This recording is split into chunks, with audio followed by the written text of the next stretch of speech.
Hello and welcome to this Vanguard Tactics video with myself, Jordan, and I am joined here with the legendary Aaron. Right, guys, how you doing? Yeah, not bad. You? Yeah, good. Yeah? Right, let's discuss some orcs. Orks, nice. Orks.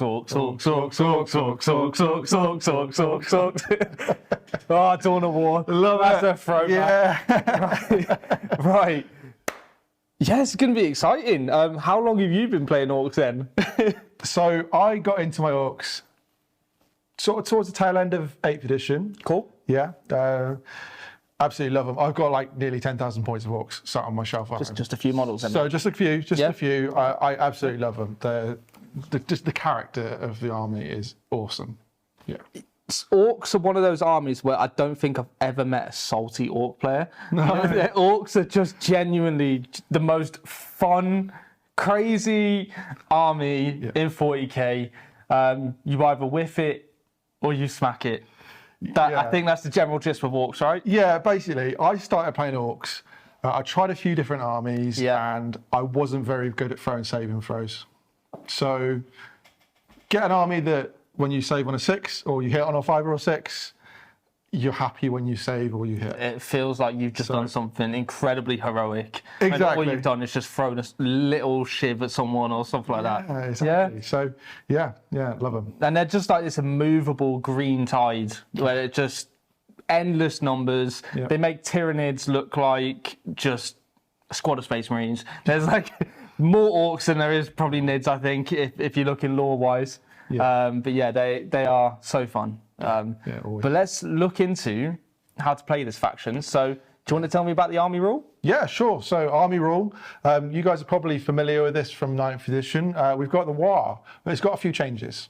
Are you going to scream that or? No chance. I am not that guy. I'm sorry, guys. I am not that guy. It makes me curl up a little bit inside, but no, you be you. You do what you want to do. I Poor excuse for an orc. Yeah. I'm sorry. You're a real orc. I'm a real orc. Maybe I'm a Gretchen. You're a war boss in my eyes. So yeah, we've got the War. You guys, like I say, we're familiar with it. You call it now, though, at the start of the battle round, which is quite important, and we'll get that to that in a minute. Previously, it was the call at the start of your command phase. Yeah. So the first element of the War is that you can advance and charge. Nice. We had that before. That's standard, yeah. It's awesome. It just means you're going to get in your face, in your opponent's face, really, really quickly when you call that. You're going to get hopefully a load of charges off. And so the second element of it is +1 to your strength and attacks characteristics. So that's affecting your melee profiles, isn't it? That's really nice, actually. It is, yeah. That's another component that was from 9th edition. And finally, you get a 5-up invuln save. So again, from the previous edition, so everyone's really familiar with this. The part that we don't have is that second turn. So from turn 2, you previously would still get the extra attacks and strength, and 6-up invuln. That's no longer here. And this is a bit of a theme for 10th edition, is you kind of get this similar rules, but maybe a little bit toned back. So you get the power of imagination. Exactly, yeah. Right. So yeah, like I think going back to that, the main key difference is calling it at the start of your battle rounds. So feasibly, before if you lost the first turn roll off, you might be a little bit exposed. So you could decide, if you're against a very shooty army, to call that War early. Yeah. And take that 5-up invuln. I've been on the wrong end of that a few times in 9th. Yes. Yeah. So yeah. Why call it at the start of the battle round if it's not on your turn? What is the importance of doing that? It's purely that if you need to be defensive. So if you're across the table from let's just say a load of knights or some really nasty stuff, you may want to call it early and be a little bit more defensive. Just give yourself that 5-up. Yeah, exactly. Not that that's something that the Orks might want to do. No. Because how long does it last until the start of the next battle round? So you will still get the benefits in your turn if you call it at the start of the battle round, right? Yeah, I mean, you will get an advance and charge, but is your opponent going to put themselves in front of you? This is the thing. Unlikely. Yeah, exactly. So I'd say if you can weather the storm, like, hold I it think for with a bit. Orks, you should have plenty of units. I mean, if someone is able to wipe your army turn 1 with Orks, then do you know what? They deserve to win. Because I think getting rid of that many Orks is just... I looked at an army list, and the amount of models you get in this army... Yeah, it's points efficient. It's nuts. Yeah. It's so scary. Right, well, let's look at the detachment rule, yeah? Yeah, sure. So detachment rule, basically, we've got get stuck in. Now, this is, in melee, sustained hits 1. So every critical hit roll every critical hit roll, so generally a 6, but you can improve that. Yep. You're going to get an extra hit. Cool. And are there ways to improve it with different data sheets, are there? Or? Yeah, there's probably I know there's a stratagem that you can improve that with. Again, familiar with Goths, then this is used to be. It's your Goths detachment. Like, I'm sure that GW have mentioned that when codexes come out, there'll be more detachments. So you'll hopefully get like a Bad Moons one, stuff like that. But right now, you are going to be focusing on combat. Yeah, you can play in combat. You can try and sort of throw some shooty elements into it, but combat is probably going to be the thing that this is looking to focus on. The detachment and the faction will both lean more into combat, right? Yeah. I mean, but it's also worth having that balanced take on the army and probably having a few mech guns, maybe. I don't know if they're any good anymore. I do actually like the mech guns. Yeah? Okay. I think they're quite cool. Maybe talk about them a little bit later. Yes, exactly. All right, well, if we go on to enhancements next. Yeah? But before we continue, I'd like to give a quick shout out to our sponsor, The Outpost. If you're looking for great deals on your miniatures, paints and gaming supplies, we've got you covered. Their wide variety of exceptional service makes them the go-to destination for all hobby needs. So don't wait, check out The Outpost today. Link in the description below. Okay, Aaron, let's discuss the enhancements of the Orks. So what's the first one? So enhancements, we've got 4 of them in total, which is the same for most armies. Yep. The first one is Follow Me Lads. Follow Me Lads. Yeah. Right, that's Orky. It's Orky. Nice thematic name. What's it do though? So basically, you stick this on a model. Yep. So one model, while the bearer is leading a unit, add 2 to the movement characteristic of that unit. Oh, okay. That's good. So we can get quite speedy here, especially when you start to combine that with the advance and charge. Yeah, and that's the faction rule. Yeah. And also some stratagems and stuff like that coming up a little bit later that we can start to pair these things with and get some charges. Is there any character that you would put that on? Oh, maybe not. I think it's one of those things that I would tend to maybe chuck on if there's some spare points in the army. Of course. Yeah. Yeah. It's not, it's a bit situational, but yeah. Cool. Okay, so what's the second enhancement? Second enhancement is Head Whopper's Kill Chopper. Now, this is an enhancement that you're going to add to a character. Yeah. And essentially what it does is it turns any melee attack that character has got, that has not got the extra attack universal special rule, and it gives it devastating wounds. Well, you can't argue with that, can you? No, absolutely not. Yeah, this is one that I'm looking to get into my list. Yeah? Absolutely, yeah. I mean, that's brutal. I mean, devastating wounds in itself is such a great rule. Yeah.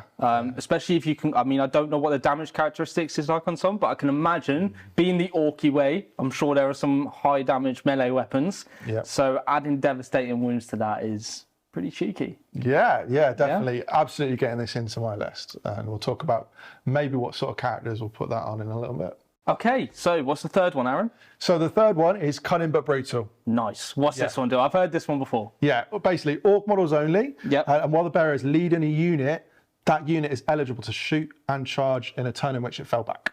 Oh, okay, all right. How much play is that going to see in an Ork army, though? I'm not really sure, to be honest. I generally would expect when I put an Ork unit out there, I've sort of gone out, done some combat. Yep. I would not expect that Ork unit to necessarily be on the table still, especially if I've overexposed it. Yeah. So falling back and charging, I don't think, for me personally, I'm going to see that too much. But yeah. That's okay, nice. All right, well, what's the fourth one, or the last one? The final one is the Super Cyborg Body. Ooh. Yeah, generally we're thinking this is a bit tough. Yeah. So Ork models only, and the bearer has the Feel No Pain 4+ ability.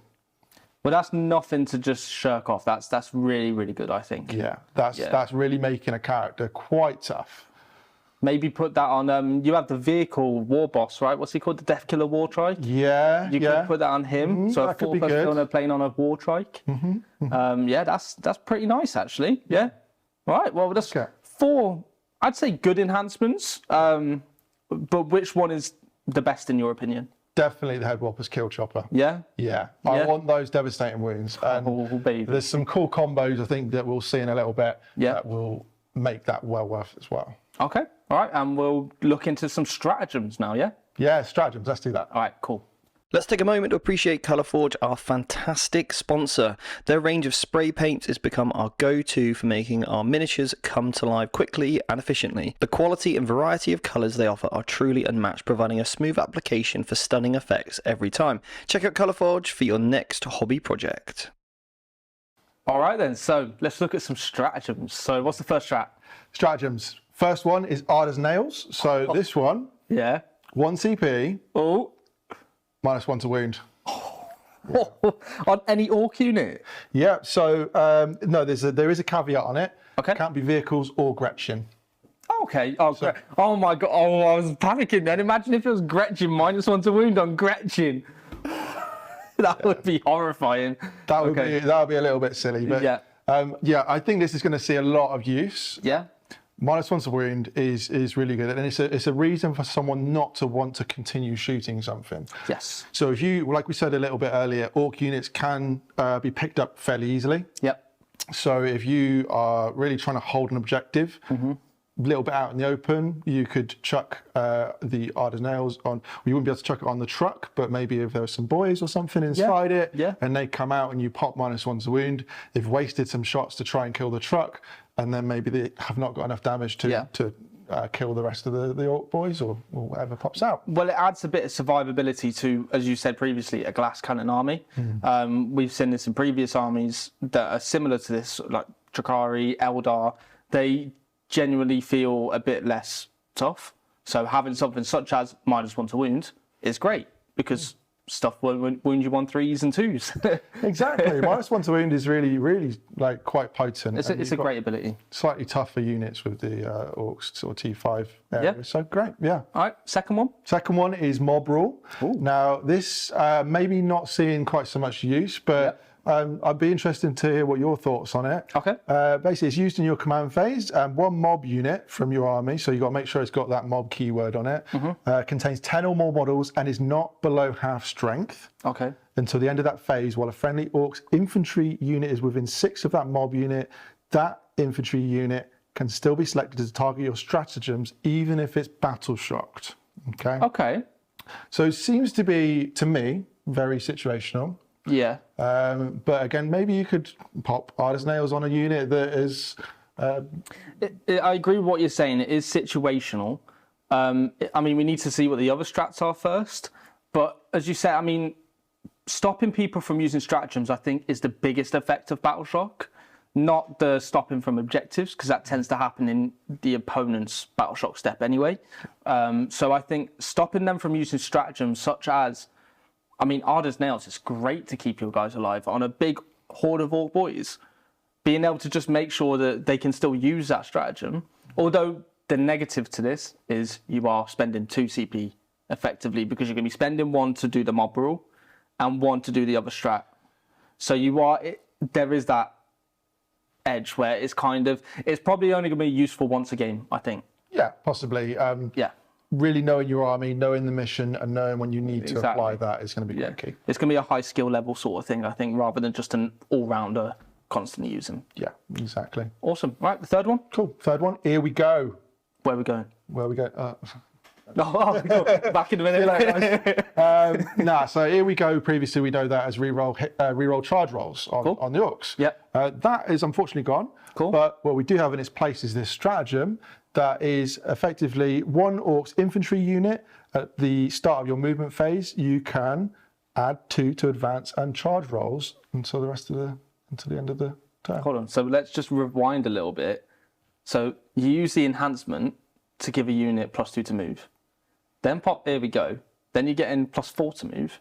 And you're advancing and you're getting an extra 2 on the advance. I like it. It's got play.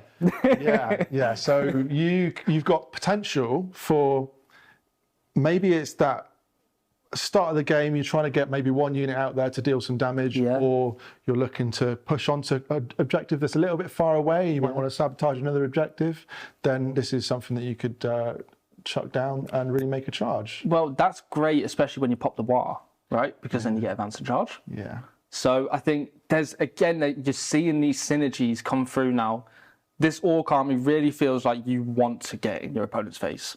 100%. Exactly. That's what Orks are all about, right? Well, here we go. Yeah. Do you know what I mean? Here we go. Here we go. Here we go. Here we go. Here we go. Here we go. Well, Yeah, I love it, mate. I love it. But I think that's a great stratagem. Yeah. I think we're going to see that quite a bit in Ork armies. It gives infantry faster move. What to complain about? only 1 CP. So, Exactly. Yeah. All right, mate. What's the 4th? Probably my favourite. Very situational, but Kareen, right? Okay. So Kareen, we saw this before. Right. Essentially, just after an Orks unit has exploded. Right. Awesome. This is so Orky. Okay. That unit can make a normal move, right? It can go over the top of other enemy models, except for like monsters and vehicles. And then it can do its explosion. So how far is the move? It's a normal move. So before it was limited to like 6 inches, it was a normal move. It can be a fallback as well. That's one important thing to note. It can be a fallback. So if it's done in combat, you can move over enemy units, whatever direction you want, Okay. and then blow up. Is it auto blow up, or does this? No, I wish it was. Okay. So it's basically, if you roll that 6, Okay. then you're like, Okay. Right. I've got CP, I can do this. I can then move my vehicle to affect the explosion and minus. You could even use it to stop it from exploding in your ranks turn 1 or something. Yeah, So it happens all the time, that. What's also really cool about this, let's just say that's on a truck. Yep. Okay, truck has got, I think, 12-inch move. Cool. Okay, truck is full of units, full of cool stuff that's going to kill things. Yep. Right? You can make a 12-inch move in any direction you want, and then your guys get out. Okay. So this has a lot of mission play as well. Yeah, real mission play. So you can plan ahead for a turn. If you want to send, like, let's say you got some mega knobs in a truck. Yeah. They're surrounded, and when it blows up, all of a sudden you get that careen, and you go 12 inches towards the softest enemy target you can find, and you're just doing mortal wounds. You're getting out, obviously still triggering the desperate escape tests. Yeah, you would. Okay, so you're still going through the normal rules for disembarking from a transport that's exploded. Great. Okay, so it's still having the effects of that, but it's giving you the tactical play to move away from your lines and also go more deeper into enemy territory. Yeah. I like that. That feels so orky to me, and Orks. Do you know what the best thing that I'm really looking forward to this happening on? What's that? A Stomper. Oh no! Can you imagine? Stomper blows up, Just waddle forwards. waddle forward 10 inches into the closest batch of enemy units. Oh, it has no. deadly demise 2d6. Stop! No, you're lying to me. So you literally just waddling forward and just go bang, just everyone. I love that. See Okay. you later. I want that to happen. Yeah. Guys, put in the comments if this has happened to you yet, and if you have managed to pull off the Stomper Bomb. The Stomper Bomb, let's call it that. The Stomper Bomb. That's what Coined we here call it. first. Yeah, coined here. Love it. All right. Well, what's the 5th one? Orks is never beaten. I'm pretty sure I've beaten them a few times. Not me. No, I've never beaten you. Right. What's it? So this is something that you guys are probably familiar with in a few armies, but long story short, 2 CP, Okay. right? Fight phase. At the start, when you're targeted in the fight phase, you use this, and any model that's died, it can attack. Oh, so fight on death. Fight on death. You summed that up pretty well. Okay. Around houses a little bit. No. I play Space Marines. Yeah. I had the same rule, mate. Just Space Marines is never beaten. Yeah, so you know what? I think that having the CP to be able to do this is going to be really important, right? Yes. So if you can imagine yourself on the table, Orks, it seems to me that they're going to want to have in that when you call the war turn, they need a really impactful turn. So you call the war, obviously your opponent might have fight on death, or they might have a couple of CP to interrupt or something like that. So if you send in the 3 units, let's say 3 units of Mega Knobs, I'm throwing them in my list. Yeah. You fight with the first unit, they obviously do a load of work. Your opponent might interrupt. So you could, if you save the CP, you could pop this stratagem onto that unit that is being interrupted on, and then they can still do their work. They're probably going to die or might die, but they're doing what they need to do. And then you've got that ability to use the 3rd unit as you obviously swap back to yourself, and you can... Well, you have said at the start that this is a trading army. Yeah. So this stratagem is probably key to that sort of play style. Yeah. Which is great. And obviously most armies now, I'm pretty sure every army has a 2 CP stratagem. That's your big one. And I think this is great, especially on a big blob of Orks or something. It's especially because there's no roll to see if they fight on death. It's just they do, and because Orks die easily, it's great. Going to be using it quite probably once or twice a game, I think. Hopefully, we've got the CP. Yeah, managing CP is going to be quite important there. Exactly. All right, last one. Unbridled Carnage. Ooh. So yeah, this is in the fight phase. Ork unit from your army that has been selected to fight that phase. We get crit hit rolls of a 5+ instead of a 6+. Just rewinding. So you now get sustained hits on 5s. Yes. Well, you're using that every combat phase, aren't you? Exactly. So if you really, really want something to die, you're going to pop this. Again, familiar. This is going back to the whole Goths in 9th edition. They had a similar strat. Yeah, you're using this, especially if you want someone to die. Can I just read the lore bit on that as well? Go on. I find that hilarious. When Orks get stuck into the foe, the carnage is wonderful to behold, at least for other Orks. Yeah, that's true. At least for other Orks. That's great. It's good for fighting, eh? Yeah, well, it's always good for fighting, isn't it? I think there's some solid stratagems. Yeah, I think definitely there's going to be some hard choices in the games. You're going to have to really know your opponent, know the matchup, and choose the right ones, especially when you've got all those core ones as well to worry about. Yeah, I mean, I think we're not going to see mob rule that often. I think that's probably the least one we're going to see. But I think Unbridled Carnage, or maybe Ardor's Nails. Well, here we go. That's 3 that I think you're going to be using all the time. I think those 3 are just solid. Yeah, solid for the Ork Army. Yeah, great. Awesome. So shall we look at some data sheets? Let's do it. Okay. Right, awesome. With the release of Warhammer 40,000 10th edition, at Vanguard Tactics we've put together the perfect course for you. If you're already playing 9th edition but you want to seamlessly transition into the new edition, leave behind everything you know about 9th and understand everything you need to know about 10th, then this short course is going to be ideal. We break down all the complexities and give you step-by-step guidance on how to really make the most from 10th edition. We're going to help you understand all the basics of the game and then some top tips along the way to help you really get the most from your army and your playing experience. And if that's something you want to do and get signed up on our short course which you can study in your own time, then do check out the links below and get signed up to our accelerator program. All right, Aaron, so let's talk about some data sheets. What's the first one you want to discuss? Right, first one I want to discuss is the truck. Now, some might seem this is quite unassuming. Okay. I think it's going to be a pivotal part of most lists, for me anyway. Now, the truck has had a bit of a points reduction in 10th edition, and it's now 50 points. 50? Yeah, so when you consider that compared to some other armies, this is your ride into combat. Yes. Right? Yes. So for me, I'm chucking 6 of these in my list straight away. Now, it's not changed too much in terms of the other stat lines. It's movement 12, it's toughness 8, so sitting just below a rhino, which is similar to as it was before. 4 up save, 10 wounds. So that's all the same. Has got that fire in deck 12 ability, so you can shoot out of it, which is nice. kind of similar to what it was before. Yeah. Might be chucking some shooty Ork units in there maybe. Yeah, definitely. The main thing for this for me, and I've always said it with my Orks, is, as we talked before, Orks are quite squishy. Yes. A lot of stuff can just shoot a unit of boys off the table.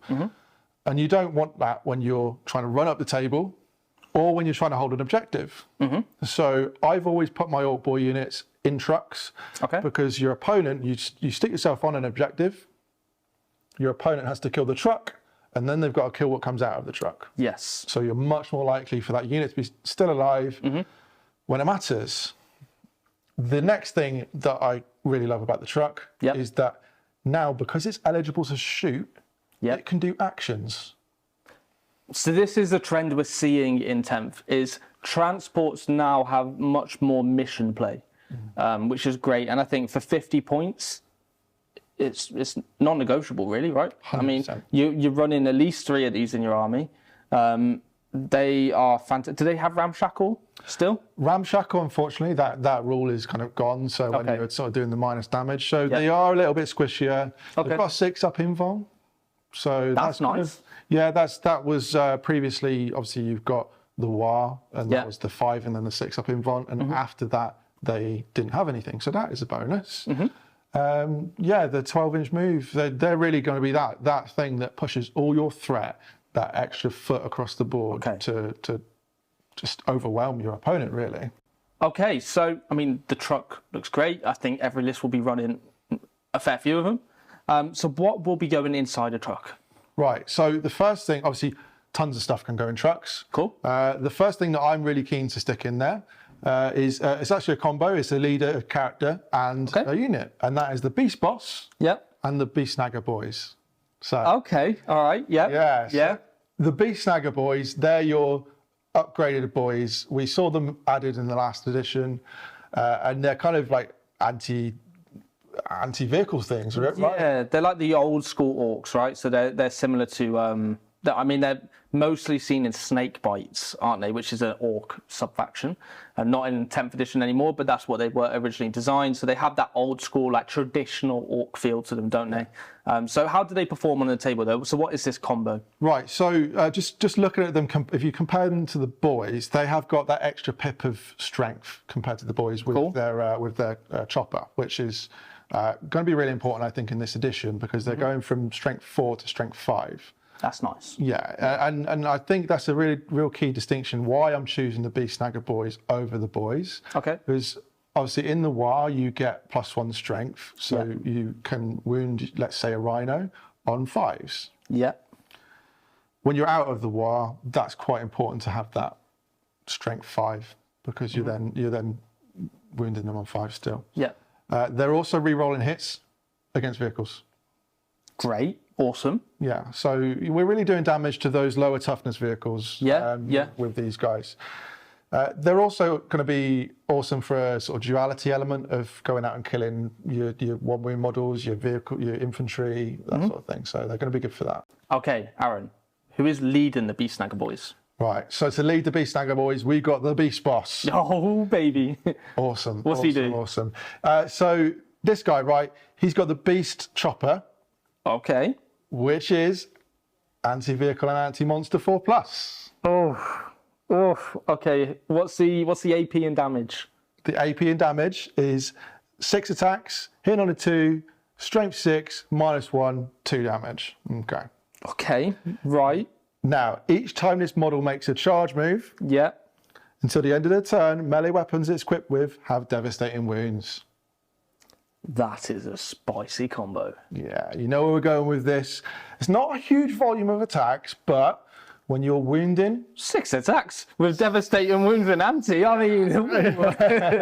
So yeah, when you're wounding vehicles and monsters, that 4+ is going to be a critical wound roll. Yeah. Which then turns it into a devastating wound, because devastating wounds are triggered on critical wound rolls. Yeah. So that is very spicy. I mean... He could do a potential of 12 wounds to a vehicle. Yeah, I mean, so you've got 6 attacks. Let's say 5 make it through. Half of those are going to be going through as mortal wounds. Yep. So I reckon you're looking at maybe 4-6. 4-6 mortal wounds on average. Wounds, which can't be complained at. Can't be complained at. And I think when you're trying to use this as a bit of a, like I said earlier, a unit that's got duality to it, it's going to give you that important damage on some vehicles. Well, I mean, it's quarter of a knight's wounds if you want to look at it in that aspect. Exactly. From one character who's how many points do you know, roughly? Oh, probably around the sort of 90-point mark. I'm not sure. So, if you put it into context of how much points he is, and he's doing a quarter on a knight, it's a no-brainer, right? Yeah, exactly. And he's also giving +1 hit roll on the rest of the unit. Oh well, even better. Just sprinkle some salt onto that. That's nice. Yeah. I like it. All right, cool. So it's a nice little combo there. All right. What's the next combo? What are we looking at next? Right, next. Let's talk about Gazkul Mag Urksraka, right? Nice I've long named him. Mag Urksraka. When you pulled out his government name there, yeah. So Gaz is everyone's favourite, right? Now he's changed quite significantly. Okay. I would say overall his data sheet has been brought down to the level to kind of fit in with the Mega Nobs unit. Okay. He leads the Mega Nobs unit. Cool. Brilliant. Right. He's lost the monster keyword and he's now got infantry.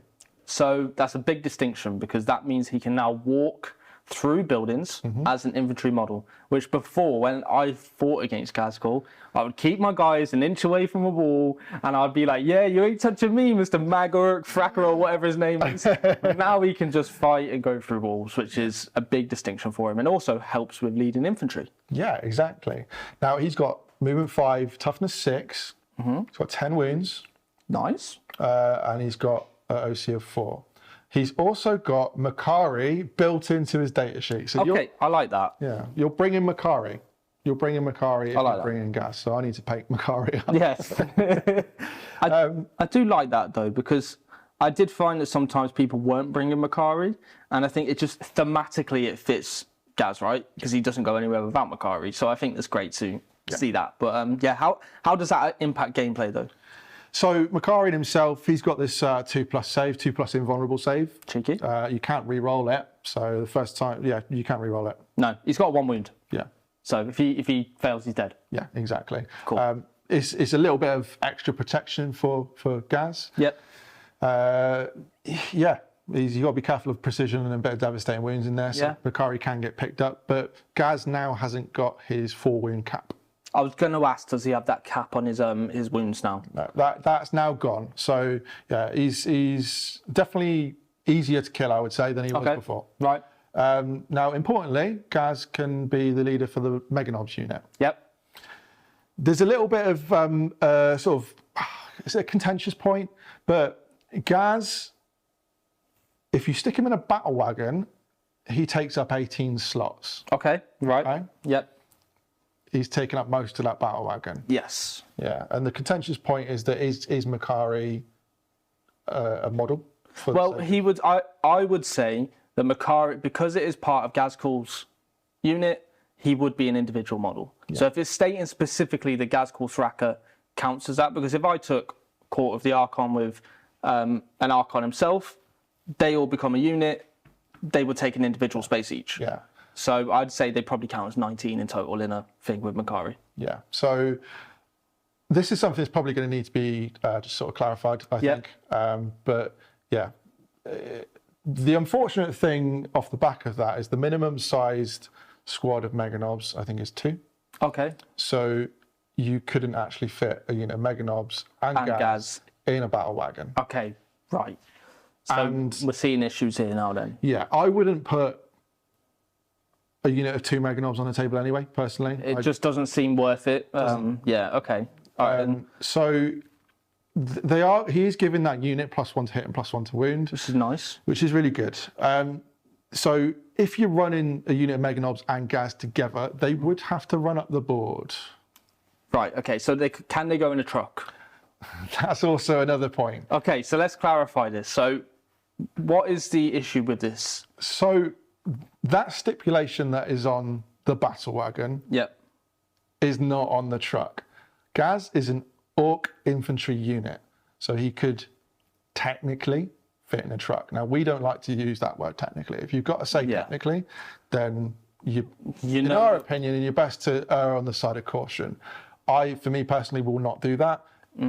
I think if you can't fit in a battle wagon, you can't fit in a truck. Yes.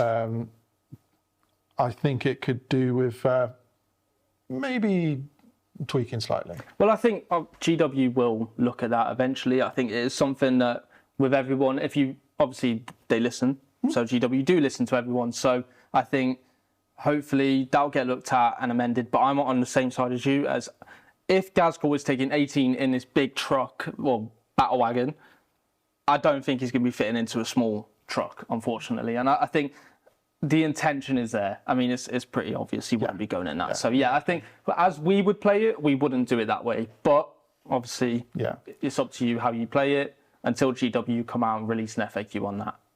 Yeah, exactly. Yeah. Now, in terms of if we wanted to run them up the board, that's another question entirely. I think that's going to take a couple of test games maybe, just to understand how tough that unit could be, because we could be throwing that hard as nails on that unit. Minus one to wound against the whole unit. They could well make that into combat, especially if you've got good threat saturation. So I'm not discounting Gaz. I think that +1 to hit and wound on that Meganobs unit is a really good thing to attach to them. So maybe some test games just to see if that works. But unfortunately, for now, not in a vehicle. Okay, so we clarified that. How is Gaz looking in combat? Does he orc and mork and hit hard? Yes. Yeah. Okay. He performs in combat. He's got the Gork's Claw Steel. Now 6 attacks, hitting on 2s, strength 14. Right. That's big. You're wounding knights on 3s. That's awesome. On 2s, if he's leading the unit. Of course, yeah. Great shout. Great. So, AP3. Yeah, AP3, 4 flat damage.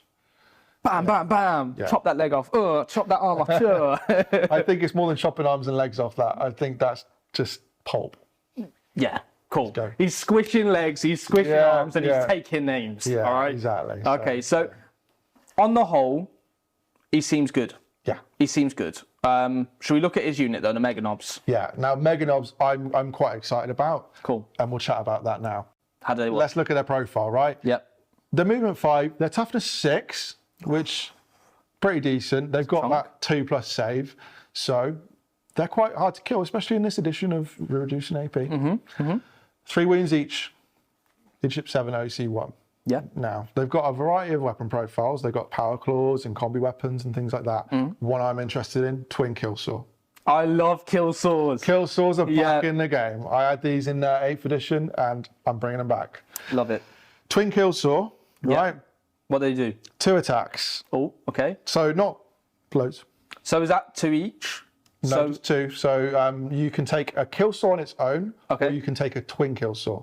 Brilliant. Twin kill saw adds twin linked. I like that. Right, so we're re-rolling wounds. Yeah, brilliant. So if we're in the war, we're getting 3 attacks. So a unit of 6 is getting 18 attacks, okay? Okay. We're hitting on 4s. 3s with Gaz. 3s with Gaz. Strength 12, AP 3, 2 damage. Okay, 2 damage. What were they in 9th edition? 2 or 3? 2 damage-ish. Okay, so it hasn't changed. Sorry, I was thinking they were 3 damage, but okay, that's fine then. 2 damage is fine. When you had the twin linked in as well, you're re-rolling those wounds. Re-rolling. Strength 12. They're really getting the wounds down, especially when you add sustained hits. And if you think about the sustained hits strat on 5s, you're getting. I generally consider sustained hits on 6s. That's kind of +1 to hit. Yeah. Sustained hits on 5s. Kind of +2s hit. So they're covering off the 2s and the 3s that miss, right? Of course, of course. You know what? You want to know what it gets really spicy? Tell me. Crumping time. Oh, crumping time. Crumping time. I didn't follow you with that one. It's all right, sorry. During the battle round in which you call the war, you get devastating wounds. Oh, that's spicy. So do you see why I went with a twin kill saw? That's a spicy meatball. With re-rolling wounds? Yeah. Okay. I like it. So what this is telling me, though, is you have to know when to pop the war. It's kind of, you want to lean in, so you know your turn, that you are going to go, this is when I'm doing my damage. That's the way I feel that it will go. Cool. There are a lot of very good Ork players out there that are probably quite restrained in how they really choose the moment at which they call the war. Yeah. I'm quite brutal and just straight in there with it generally. Brilliant. So more like turn 2 or 3. Yeah, and before you've had these sort of pressure lists, the Goth pressure list is quite sort of current in, or was quite current in 9th edition. Yeah. Might be similar, but I'm going to try and go all in one turn and just crush you. I like but I think that's how the army rule I feel is supposed to be played in this one now. Rather than having 2 turns, you're getting that 1 turn to do maximum amount of damage. You want to be doing that. I don't think you've got that turn 1 anymore, whereas before there was quite a lot of turn 1 play. I feel like now turn 1 is still staging, similar to how I play Blood Angels. You've got a staging turn, and then you've got a bang. That's when I'm doing my damage. So yeah, I think that's great. Mega Knobs auto includes Gaz, great inclusion if you want to use him. I think he has play, so nice. Yeah. Next unit. Next unit is the Squig Hog Boys. I love these. These are awesome. I'm really keen to get these on the board and try them out. I have struggled with them in the past, getting them to the point where they're in combat because they've always had that kind of cavalry keyword and not able to go through walls and things like that. So getting around terrain can be difficult, and when someone focuses them down, they do tend to die. What they now have is a feel no pain 5+. That's spicy. Yeah, exactly. All right. So that should help a lot, actually. And you know, when you've got these multi-damage weapons, 3 damage weapons, right? Yes. You're starting to reduce the efficiency of those weapons by a lot. Yeah. Yeah, so that's why I'm really interested in getting these back on the table. Now, they've got their 10-inch move. Brilliant. Toughness 7. Toughness 7? Yeah, toughness 7. So... That's good. Yeah, so you're thinking you're probably going to have to start to put some anti-tank weapons down to... Well, you're not shooting bolt guns into these, are you? You're going to be shooting auto cannons. Even heavy bolters are winged in these on 5s, mate. Yeah, exactly. So you've really got to be careful how you target, because don't forget, feel no pain 5 up. As I'm aware, there's nothing in the game that ignores feel no pains. So I don't, unless there's drastically reduced the amount.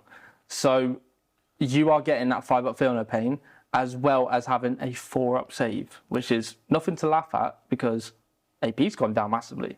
At toughness 7, they are really durable. Yeah, really durable. So what's their damage output? Damage output. So they've still got their ranged weapons. Cool. I don't think they're anything to. They're okay. Yep. The main thing, obviously, we want to think about is their melee weapons. Now they've got the sticker. Yep. Now the sticker has got anti-monster and anti-vehicle 4+. Okay. Which obviously is always very good. And they've got Lance. That's new to this. Okay. Yeah, Lance is great. So the important thing to note is Lance won't interact with anti. So you are going to get the Lance against your infantry, which is good. But you are not going to get, but you will also be hurting vehicles and monsters constantly on a 4+. This looks to me like beast snaggers in general have these rules, which is great. Yeah. It's really thematic. I think it's a really, really good rule. So yeah, that's great. So the profile on those is, so you've got 3 attacks, you're hitting on a 3, strength 5, AP 1, 2 damage. Nice. So it's, well, the volume of attacks, especially when you've got a larger unit kicking that out, is going to be pretty decent, to be honest. And especially when you start considering that the +1 to wound, I think volume of attacks is going to clear through your units of Space Marines and things like that, especially at 2 damage. Yeah. So yeah, I'm keen on these guys. They also got the Squig Hog Jaws. So those guys that they're riding on, they've got teeth. Ooh. Yeah. Okay. What do they do? Do they chomp? They chomp. So these guys, they are extra attacks. So you can use them in addition to your regular attacks with the sticker. 3 attacks each model. Okay. Their weapon skill 4. Their strength 6, AP 1, 2 damage. Okay. I'm sorry, I've just had a really funny thought. They look like hungry hippos. so chunk, chunk, chunk. I don't know why. I was just sat there seeing the picture on the index card and I just went, that looks like a hungry hippo to me. Yeah. Anyway, yeah, those jaws, they look great. Yeah. I mean, extra attacks, so obviously they're not going to benefit from any benefits from the war, right? But they will still damage 2 is nothing to laugh at. And strength 6, AP 1. It's great. Yeah, It's great. exactly. Okay, and so what's the rules of the unit, and do they have any extra war gear they can take? Yeah, so the rules, you've got Wild Ride, so you can ignore any modifiers to your advanced charge rolls with this unit, and move characteristic as well. That's really good, because there's a lot of things that now impact movement. Yeah. If you look at barb gaunts, thunderfire cannons, these guys reduce your move in advance. So being able to consistently move at 10 is great. Yeah, I like that. Cool. Yeah, really cool. You can also put bomb squigs with them. Oh, not these things. I I always love bomb squigs. I hate them. What do these do then, mate? Right, so once per battle, for each bomb squig in this unit, after this unit ends a normal move, you can select one enemy unit within 12 inches of it, roll 1d6 on a 2+, that unit suffers d3 mortal wounds. Look at him just smiling at me. These bomb squigs, man. Oh my god. D3 mortal wounds. That's fine. How many can you have of these? I think it'd probably say on the back of there as well.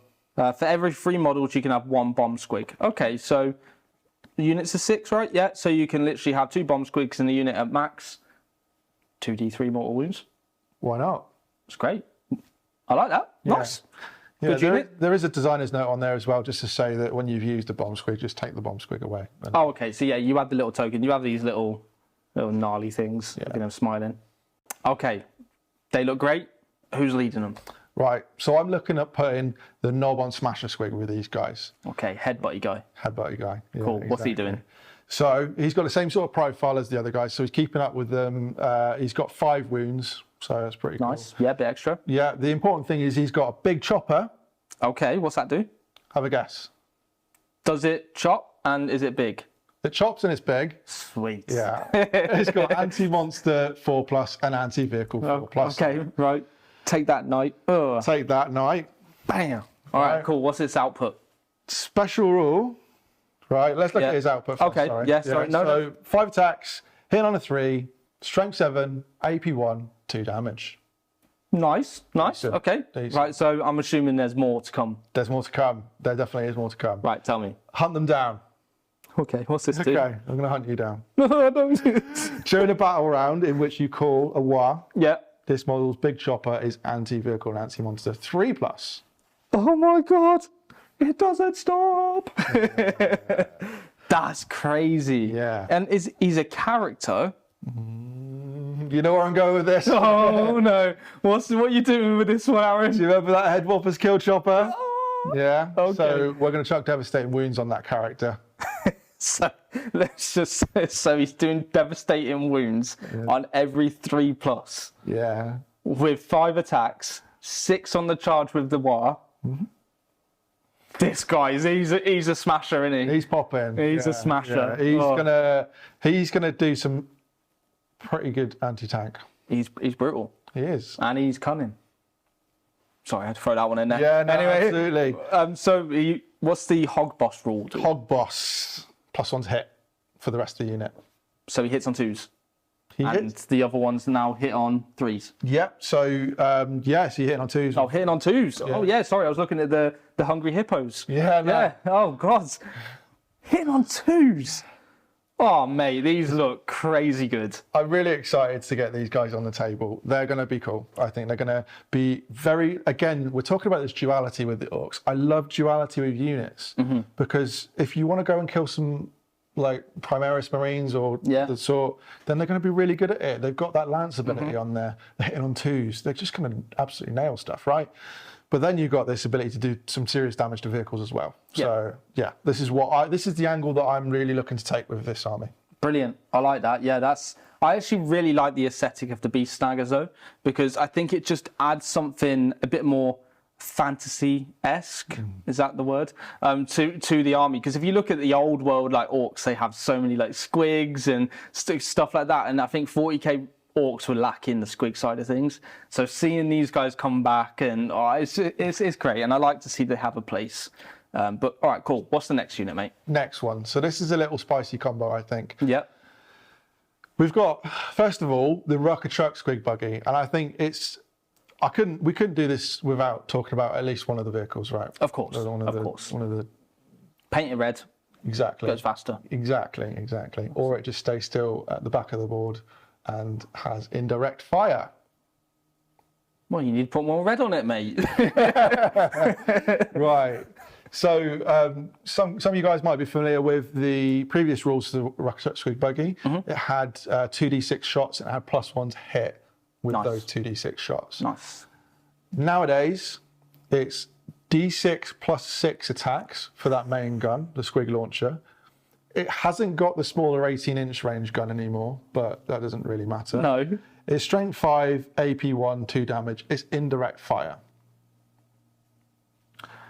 So there's two things that I really like about this. I think that you're going to want to be able to fire some indirect at units that are being staged by your opponent, behind cover, obviously. Yep. Importantly as well, it has got the ignores cover keyword on that gun. So you are automatically ignoring one of the penalties for indirect fire. Exactly. Okay. Exactly. And with that +1 to hit as well, Yeah. you're going to do quite well with this. Now it's 36-inch range, like I said, d6 +6, Yep. 5. So it's going to kill Primaris Marines and things like that. Was AP 1 damage 2. Let's talk about Desolation Marines, Exactly. who are a problem unit for Marines. This guy can basically hurt them. You can hurt them. He's not going to kill a whole unit, but he's going to take some damage off it, Exactly. I think. That's great. On its own, this guy is a decent unit that's going to fill a role within your army. My thinking with this, when I got the index, I did a little control find. Okay. Right. I searched for lone operative. What have you found, Aaron? We've got one unit in the army that's got lone operative, and that is the mech. Oh, Lord. Yeah. Now, Oh, Lord. this guy needs to be within 3 inches of an Ork vehicle, hence the combination of the two. Okay. Yeah. Cool. Right? Cool. He, for me, is just, he's got lone operative, so he's really hard to target. You've got to be within the 12 inches to be able to target him. Yep. And he can sit on one of your backfield objectives out in the open as long as he's within 3 of a unit. Yeah, so that makes sense. it is highly terrain dependent, but you can stick him out there and then you can have the Squig Buggy protecting him out of line of sight and still able to shoot. And just popping off. Yeah, exactly. Awesome. Yeah, so other than that, he's got a couple of rules. So he's a mech boy. So if he's, that is the lone operative. That's the lone operative rule. Yep. So obviously he has another rule called Mechaniac. Mechaniac.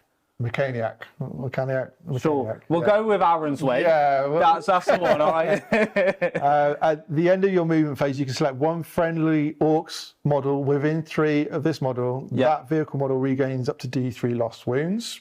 In theory, this guy's not, the Squig Buggy's out of line of sight anyway, and maybe he's not being shot at. Yep. Add 1 to the hit roll of that unit when it's making an attack. Right. Okay, so basically, you're already ignoring indirect rules with your Squig Buggy because you're shooting infantry with it, preferably. Then this guy is now giving you +1 to hit. Yeah, exactly. So you are hitting on forwards with an indirect weapon. Yes. As an Ork. Yeah. That is great. Yeah, I really like that. And like I say, that's going to probably dig out your opponent's, like we said, Desolation Marines, but also thinking about turns ahead in the game is going to, when your opponent's setting up a unit to attack in the next turn, then you can shoot that out. Oh, backfield objective unit, something squishy, holding an objective in the corner. Cool, I'll just shoot you off it. Yeah. It's nice. I think it's important. For me, when I'm building lists now in 10th edition, I've looked at what indirect do I have, what vehicles do I have, and how do I play the mission. Yeah. And I think having a Squig Hog Buggy and your great combo, by the way, I'm not sure so, is brilliant. I think that is, I mean, he's also got a custom Mega Slugger. What's that? I believe, now you've got the data card in your hand, but I believe that is a pistol that it's got hazardous on it. So it's going to blow up in your face. It's a blast pistol. Oh, it doesn't have the pistol keyword, but it has blast and hazardous. Attacks D3, hitting on 5, strength 8, -2, D6 damage. Yeah. He's a wannabe Dante. He is a wannabe Dante. Maybe not where Dante is on the board, hopefully. Yeah, hopefully. That's good, though. That's a really good combo. Yeah. I like that one. Yeah, brilliant. Cool. Well, that's the 4 main units we wanted to discuss, right? Yeah, exactly. So are there some spotlight units that maybe you wanted to just brisk over? Yeah, we're not going to go too much into it, but I'm definitely finding a place for Gretchen in my list. Yeah. 45 points a unit, but the most important thing about Gretchen is that on an objective, if you're on, so you can call this, you can try this multiple times, but on a 4+, you get a CP. That's important. Yeah. Because we've seen a significant drop in CP in terms of how much you get. So being able to regenerate CP is a brilliant ability. Okay, I can see that. Nice. How many units would you take? I've gone for 2 in my current list. We'll see how that goes. Yeah. Like I say, people are hopefully shooting at other stuff. Yeah. And by the time they've realised that the Gretchen are doing what they're doing, I've got a couple of CP out of it. So there is something to note. They have 2 guys in here. So you have the Runturd and the Gretchen, right? Yes, you do. Whose toughness value do you take out of that unit? This is a really interesting one. It's quite funny actually, because there's an ability on the data sheet. The other ability is for the Runturd specifically, and it says when you're targeting this unit in the shooting phase, or with a ranged attack, a ranged attack, you take a toughness value of 2. Okay, so it doesn't specifically state in any other phase. In any other phase. So in combat, because you take the highest characteristic, am I right? Correct, yeah. So in combat, this unit is toughness 5 for Gretchen. Do you think that's how it should be played? Probably not. Okay, right, okay. I mean, toughness 5 Gretchen, I don't think a Gretchen is quite as tough as a Space Marine. No. So I think, take that one with a pinch of salt. I think maybe that's another one that maybe GW will look at in the future and hopefully address and make sure that your Gretchen on the table are not as tough as my Space Marines. Nice. Next one. Okay, so the last unit you wanted to run over, who is it? Right, last unit is the knobs. Nice. Right, so classically I've not really used these in any sort of competitive format, but I just want to give them a note because I think with the war gear changes and not having to pay for them, the fact that you can throw 10 power claws on this unit is quite nice. I mean, power claws, strength 9, AP2, 2 damage. They've got 3 attacks each, 4 in the war. They're putting out a lot of hurt for the points value of this unit, I think. Definitely. And then also when you've got a war boss model that is leading this unit, each time an attack targets this unit, subtract 1 from the wound roll. That includes shooting. That includes combat. That's great. Yeah. So. I think that's an amazing ability. Anything where you can manipulate hit or wound rolls is a great ability. So I think that's really good. Awesome. Have they got anything else? I see they've got ammo run. Yeah, they got ammo run. So once per battle, this is mainly applying to their gun, the combi weapon. Okay. So basically, once you can give them lethal hits. Is it worth it? Because I see they have devastating wounds. Yeah, exactly. So lethal hits is not going to apply to devastating wounds. Exactly. So those 2 rules are an example where they both counter each other. Yeah. I don't really think the ammo run's going to see much. But we're not here for shooting. We are here for combat. And we want to get stuck in, lads, eh? Hey. Yeah, I like it, mate. All right, cool. Well, that's all the units that you wanted to look at. I mean, obviously, there's a bucket load of units we could talk about. But yeah, unfortunately, we can't run through the entire index at this moment in time. Sadly not. Yeah. I do love the Orks, and yeah. All right. So how would you play this army in terms of mission play? So I think that you've got a vast amount of cheap units. Like I say, the trucks, they've got that real ability to get out there and do action. So I'm going to be using tactical probably for these. You've just got that ability to, if you need to perform an action in the center of the board, you probably can. Yeah. If you need to send a truck that way to get another engage on all fronts, then you can. That's probably the way I'm going to do it and try and eke out those extra points, the extra points you get through tactical. Perfect. I'd love to hear what you guys think, what you guys would play it. Yeah, let us know in the comments. Obviously, I mean, I've had so much fun just listening to you talk about Orks. It's great. It's always a fun time. So many cool combos. I think Orks are genuinely just going to be a combat nuisance in 10th edition. But yeah, let us know what you thought, guys. Put it down in the comments. Any combos we may have missed or anything you would like to point out, just please let us know. And yeah, we hope you've enjoyed this video. Thank you for joining me. Thank you for giving me your information on the Orks. No worries at all. Yeah, all right. Orks. All right, we'll see you in the video very soon. Next one. Head Whoppers Chill Cop. Head Whoppers Chill Copper. What's a chill copper?